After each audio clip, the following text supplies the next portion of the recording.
my pet peeve is having availability but not buyability. And that translates into lower consumer confidence in your brand, whether that be your retail brand or the brand itself. And so how do you dig into the right inventory node, essentially, to make sure that you've got the right inventory in the right place?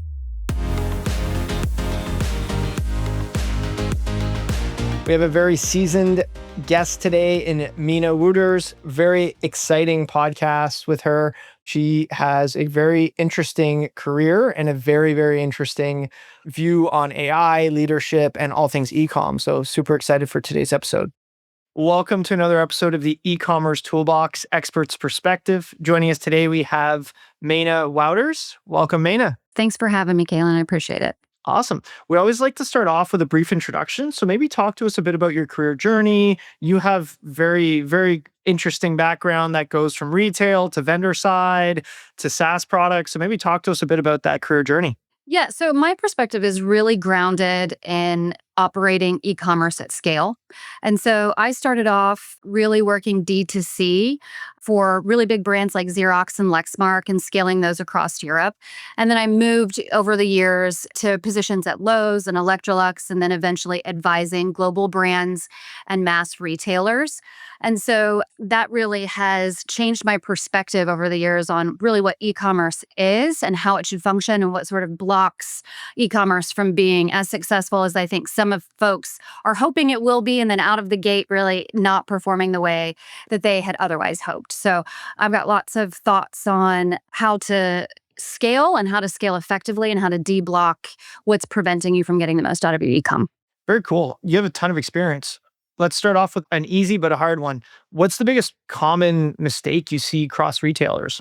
Well, I think it depends on which angle we look at it from, right? So if we're looking at it from the brand perspective and how brands partner with retailers and that trade relationship, or if we're looking at it from just the retailer perspective. But I think a common denominator is really ownership. Who is going to own accountability and revenue of your e-commerce engine? And I think that's really probably common across both retailers and brands. Picking up on the retail side, NRF was just couple weeks ago. How are you seeing like AI being tactically used in the field? What's your opinion on that? I know it's a hot topic. Right now, I see it pretty split. CIOs are either leaning in or they have like AI fatigue and they're leaning out. So yeah, curious what you're seeing in the field and through some of your former colleagues and just as you're an expert in the field. Yeah, listen, I think Davos just happened this past week. And I think if you listen to a lot of the commentary that came out of that, the hot topic was AI and how are companies using it to accelerate their business or create efficiencies in their processes. But the takeaway is that nobody really knows what to do with AI. They're all just sort of giving it a go. So I think a couple of things. I think AI can be fantastic in terms of allowing you to scale and allowing you to create content and experiences that you otherwise would have taken years and years and years, or at least months to build. But it's going to scale things ineffectively and it's somewhat in a dangerous place if your system is not in a good spot. So your foundations need to be in a really clean and healthy place. So is your inventory in a good spot? Is your availability in a good spot? Is your foundational content in a good spot? If you've got those things in place, I think you can scale with AI in ways like creating contextual commerce experiences, scaling your content and PDP in ways that you otherwise couldn't, but you're going to scale in the wrong way if those foundations are not in place. Interesting. I was on with another retailer a couple days ago and they were talking a bit about there's like a conflict between optimizing product pages and how AI wants to actually consume product pages. And the example that they gave was that a lot of retailers for the last couple of years have been cutting their product description shorter because they don't want people scrolling on the web page because it drops conversion. But then on the other side of it, if you look at like the Universal Commerce Protocol, you need rich product data. So maybe talk to me a bit about where do you see some of the, like as now these channels are emerging, like they're effectively new channels, like how is that going to change how people have to upload product data, images, things like that? Like, is there going to be almost this content that's built for machines but not for humans? Talk to me a bit about if you've given that some thought. I have given it some thought. I mean, I'm learning too, right? I don't have all the answers. I think that we've got an interesting dynamic between things like SEO, AEO, GEO, and the shopping experience, and then what's happening on your owned channels. And so I think we could end up in a situation where PDPs are really just you're already down in the funnel and it's just a gut check to make sure that the information that you found through your other search resources are actually true. And you can say, yes, that validates my purchase. I think we're going to have to think largely about what we want our PDP experience to be in that lower part of the funnel rather than thinking that it's a discovery tool or even really a consideration tool. A lot of the consideration has been done in these other sort of platforms, other sorts of engines. And I think that's where we're going to have to find synergies. Do I have the answer to that yet? No, I think we're going to have to look at how we load product data and create product data for these AI engines. I think that SEO is probably further down the list of things to worry about at this point, but consistency, I think, is going to be key. So, for the consumer, how can we make sure that we're drawing that silver thread essentially through all of those experiences and all those different channels that they might be looking for products? And then on the back end side of it, how are we optimizing for each individual channel from a business perspective? What are some of the other areas that you think people might have underinvested in that might bite them back now when it comes to agentic availability and basically prepping their website for being picked up through the search engines? It's a great question. I think what folks have probably underestimated is the amount of content and the types of content that consumers need in order to feel confident in their purchase. And I think they thought, hey, I've got my PDP. It looks really healthy. It's got everything. It checks every box. It's got the product data. It's got the specifications. It's got video. It's got the spins. It's even maybe got some influencer content in there. They think that that's enough. But I think what's actually going to happen is you're going to have content of varying types across each of these channels to be able to compete because there are so many products in your category that a consumer could eventually choose. And so, how do you differentiate yourself? And I think content is still going to be one of those areas that they can lean into. Makes sense. What have you heard about? So, OpenAI announced they're going to charge 4% for transactions. You then add it to the payment gateway charge. Let's call it a 2%. Now we're at 6. Then you have your marketing costs, right? Who knows how they're going to monetize ads? Do you think these fees are going to put anyone out of the market when it comes to actually wanting to lean into these channels? Or you think it's a new tax and you just got to deal with it? I think it's going to be a really challenging conversation between brands and retailers because retailers have a very, very tight margin. Let's say you've got 3 to 4% in any given product. And who's going to pay those fees? The brand doesn't want to have to pay it because, of course, they're already reducing their own margins through sell through. And the retailer doesn't want to have to pay it because their margins are already really low. So, this is going to be less about brand convenience. The retailers in this case are going to have the upper hand. I think we're going to have to work through, and there's really going to have to be an open conversation between retailers and brands on who takes pieces of that. I don't think that you're going to be able to avoid it. So, then how do you get cost out so that you can maintain your margins? Yeah, that's interesting. I didn't even look at it through that lens because you're right. For a retailer, that's super, it could put them in negative margin territory depending on the product. Yeah, and they're not going to do that. That's literally a product or a part of their assortment that they would then get much more myopic on and look at those products where they can still make margin. And so that's a risk for the brands. If you're listening to the e-commerce toolbox, you're entitled to a podcast exclusive website audit.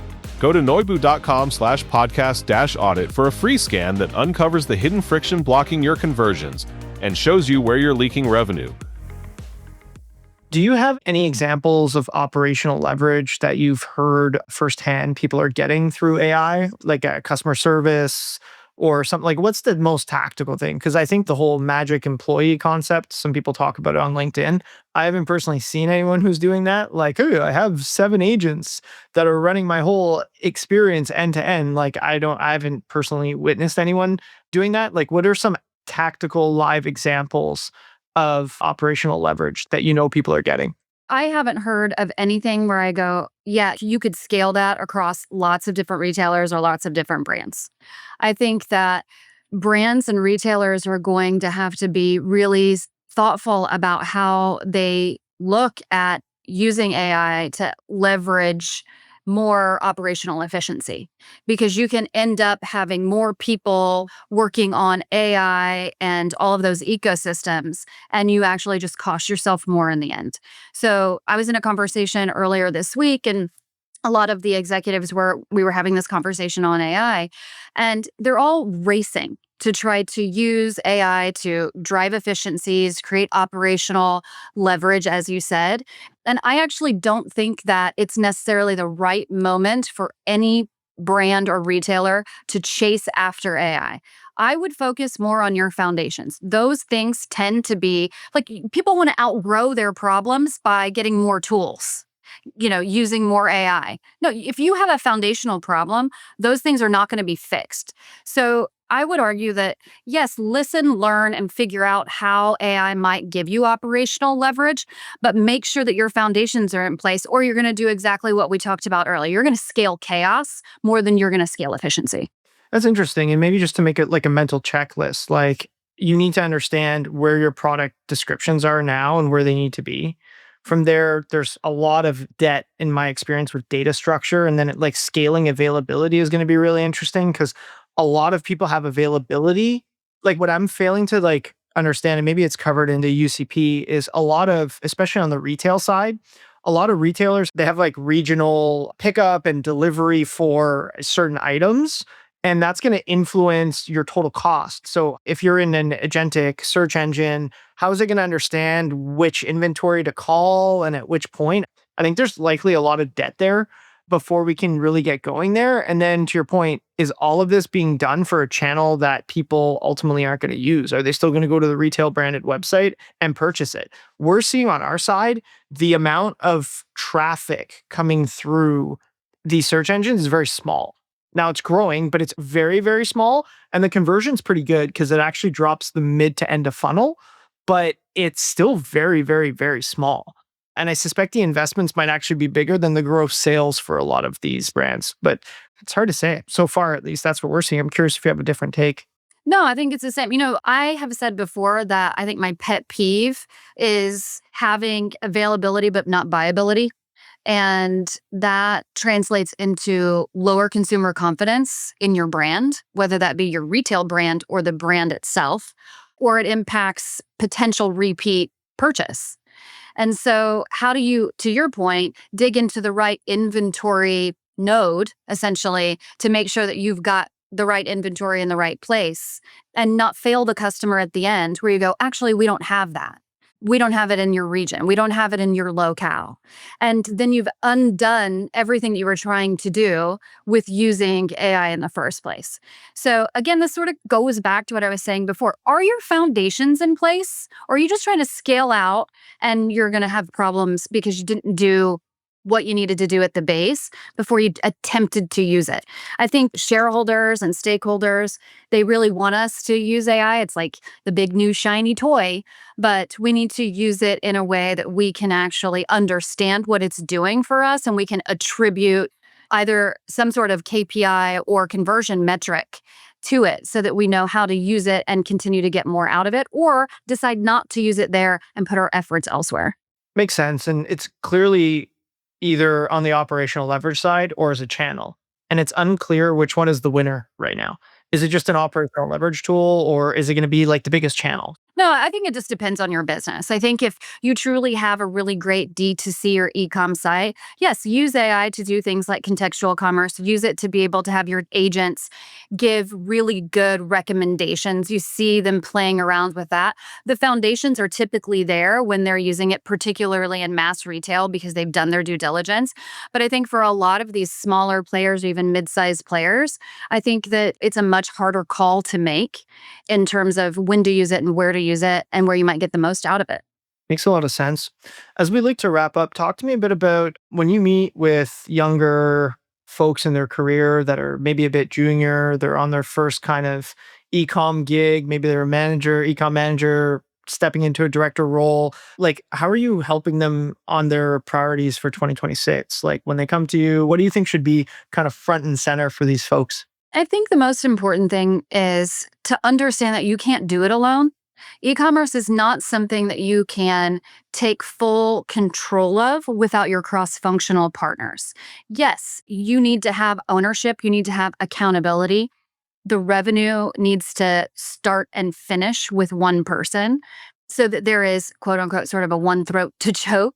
However, you're not going to be able to be successful if you don't know what marketing campaigns are happening, if you don't know what merchandising is doing in store or other things that they're doing in market, right? You're not going, if you don't have a good relationship with supply chain, you're going to fail the customer over and over and over again because you can't deliver.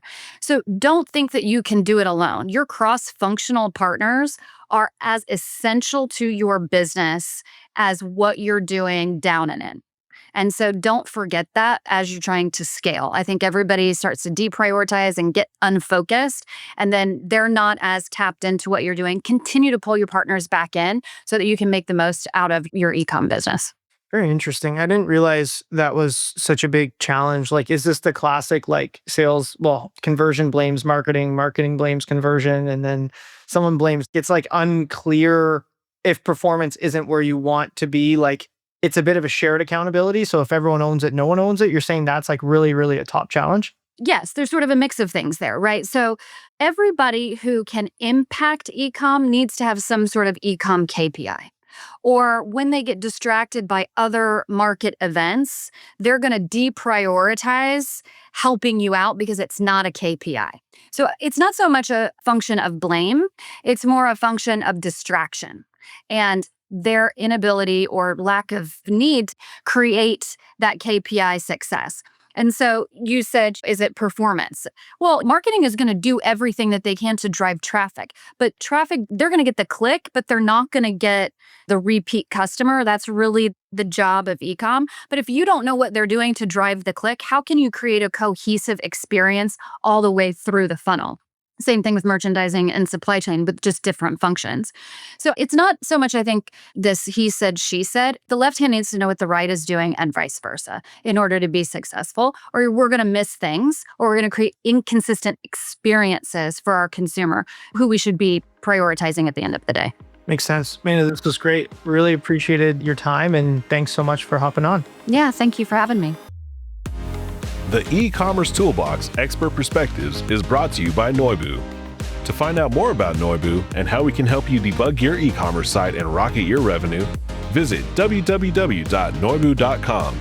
That's Noibu.com. And then make sure to search for the e-commerce toolbox Expert Perspectives on Apple Podcasts, Spotify, or anywhere else podcasts are found, and click subscribe so you don't miss out on any future episodes. On behalf of the team here at Noibu, thanks for listening.